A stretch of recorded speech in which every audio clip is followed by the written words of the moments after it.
안녕하세요. 굿모닝 퍼스트입니다. 아마도 제가 은행주에 대해서 소개하는 것은 오늘이 첫 시간이 되겠는데요. 여러분, JP 모건 체이스 다들 들어보셨죠? 전 세계 시총 1위 기업 바로 알아보겠습니다. 여러분, 이분 혹시 누군지 아시나요? 존 피어폰트 모건이라고 하는데 이분의 이름 따서 전의 J, 피어폰트의 P 해서 JP 모건입니다. 이 회사가 정부와 과거부터 굉장한 밀접한 관계를 맺어오고 있는데요. 1907년 미국 금융위기 당시에 JP 모건은 짜잔 하고 등장하여서 사실상 중앙은행, 패드 역할을 하며 은행들의 자금을 지원하고 금융시장을 안정시켰습니다. 이로 인해 JP 모건은 미국을 두 번의 파산 위기에서 구했다는 평가를 받았습니다. 여러분, 제가 캐나다에 10년간 거주하면서 북미 사회에서 사실은 의리를 굉장히 중요시 여깁니다. 하지만 말뿐인 의리가 아니라 행동이죠. 곧장 다시 말하면 정부에 이렇게 중요한 역할을 했기 때문에 정부 역시 오케이, JP 모건 내가 너희를 버리지 않겠다, 이렇게 계속 흘러왔다고 저는 생각합니다. 1985년 또 한 번 미국 정부의 채무 불이행 위기 때도 JP 모건이 주요 해결사로 활약했습니다. 뿐만 아니라 전쟁 자금도 지원하였고요. 정부와의 금융 협력 또한 했는데 JP 모건은 정부 산하 기관 및 공공부문과 협력하여 기업금융투자은행 투자자문 서비스를 제공하고 있습니다. 이는 한국을 포함한 여러 국가에서도 이루어지고 있는데요. 하지만 어려운 시기도 분명히 존재하였죠. 왜냐? 2020년에는 국채와 원자재 시장에서 가격 조작 혐의로 미국 법무부 및 규제기관으로부터 약 10억 달러의 제재금을 부과받기도 하였습니다. 사실은 언제나 이렇게 웃으면서 좋을 수는 없죠. 이 상황에 대해서는 뉴스로 제가 조금 더 다뤄드릴 수 있지만, 그러면 JP 모건의 기업 분석 본질에 벗어나기 때문에 JP 모건의 정부와의 밀접한 관계는 여기까지 맺도록 하겠습니다. 여러분, 은행 산업의 미래는 어디를 갈까요? 첫 번째, 은행 수가 감소하고 있죠. 2030년까지 선진국의 현재 은행 중 30%에서 50%가 사라질 것으로 예상됩니다. 두 번째, 디지털 전환이 있는데요. 은행들은 디지털 플랫폼으로의 전환을 가속화하고 있습니다.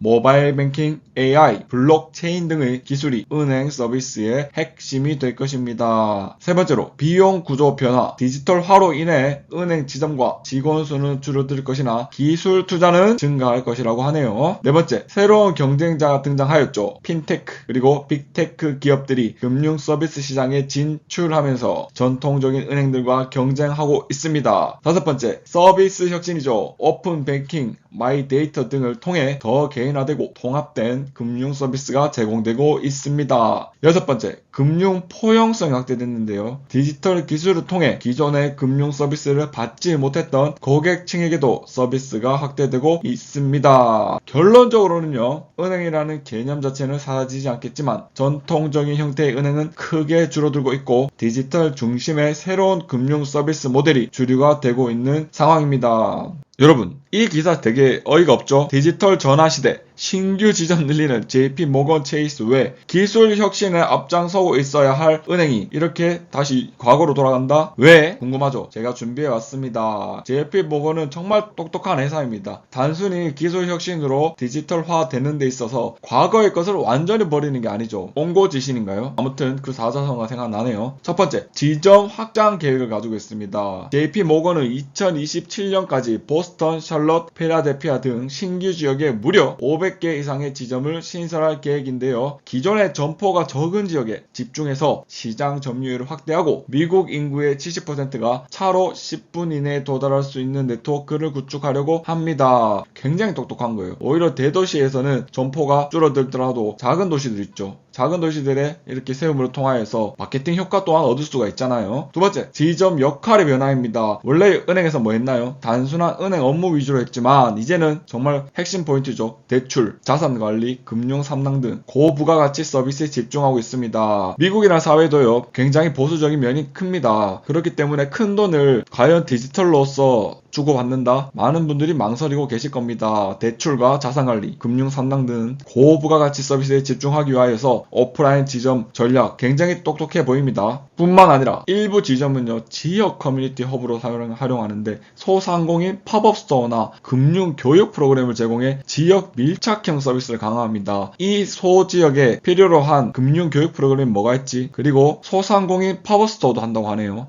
정말 은행 그 이상의 가치를 제공하고 있는 것이 JP모건이다 이렇게 생각하고 있습니다. 세 번째로 선택과 집중 전략이 있는데요. 수익성이 낮은 지점은 폐쇄하고 통합합니다. 여지없이 폐쇄하거나 통합하고 있습니다. 신규 지점은 인구 밀도, 소득 수준 등 데이터를 기반으로 최적의 입지를 선정합니다. 데이터 기반으로 최적의 입지를 선정하고 있습니다. 예를 들어 퍼스트 리퍼블릭 뱅크 인수에 하였죠. 일부 지점을 부유층 대상의 고급 서비스 공간으로 개편하였습니다. 성과가 어땠냐? 그 또한 목표는 무엇이냐? 라고 물어볼 수 있겠죠. 이러한 전략은 예금 유치와 신규 고객 확보에 효과적이라는 평가를 받고 있으며 JP모건은 현재 예금 점유율 12%를 무려 20%까지 끌어올리는 것을 목표로 하고 있습니다. 2년이 지난 정보긴 하지만 2023년에는 연간 순이익이 무려 496억 달러로 사상 최대치를 기록하고 있으며 이 전략은 앞으로도 더욱더 큰 순이익을 가져다 줄 것으로 분석되고 있습니다. JP모건의 주요 전략 및 전망에 대해서 더 알아보겠는데요. 첫 번째, 디지털 전환 가속화. 전환을 가속화하고 있습니다. JP모건은 모바일 퍼스트, 디지털 에브리띵 전략을 통해 디지털 기술의 대규모 투자를 이어가고 있습니다. 인공지능, AI, 블록체인, 디지털 결제 시스템 등 신기술을 활용해 고객 경험을 개선하고 운영 효율성을 높이고 있습니다. 좀 전에 보여드렸던 오프라인 지점 전략과 함께 가고 있습니다. 두 번째, 메타버스 및 신기술 활용인데요. JP모건은 메타버스 내 금융 생태계를 구축하고 있으며 가상세계에서의 비즈니스 기회를 선점하고 있습니다. 이를 통해 결제, 대출 등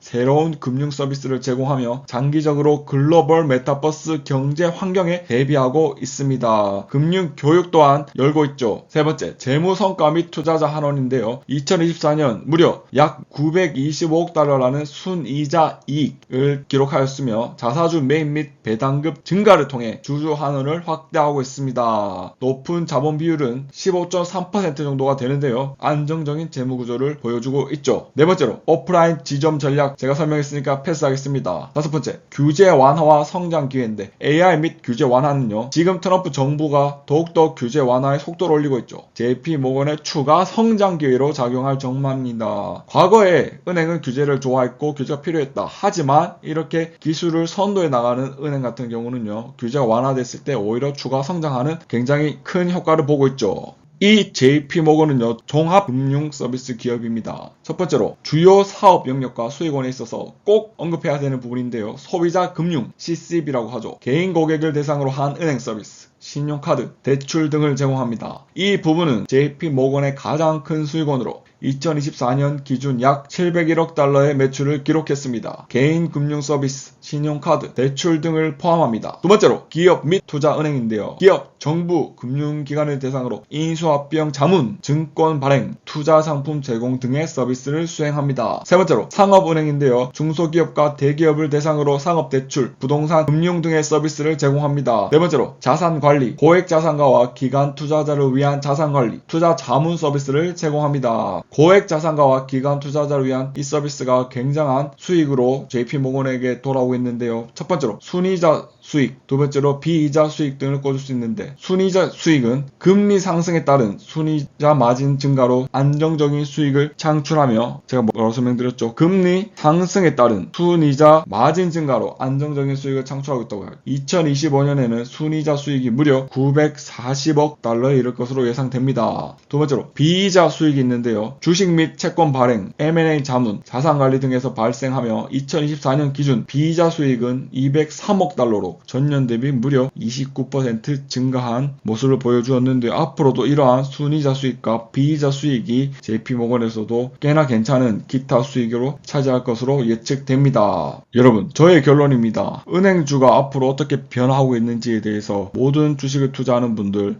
은행 서비스를 이용하는 모든 국민들은 공부할 필요가 있다고 생각합니다. 여러분, 더 중요한 것은요, 나와 내 가족을 VVIP로 바라보고 대하고 말하는 여러분이 된다면 저는 꼭 은행에서도 증권사에서도 VVIP 그 이상이 될 거라 예상합니다. 오늘도 부족하지만 열심히 한 영상 시청해 주셔서 감사합니다. 좋은 하루 되십시오.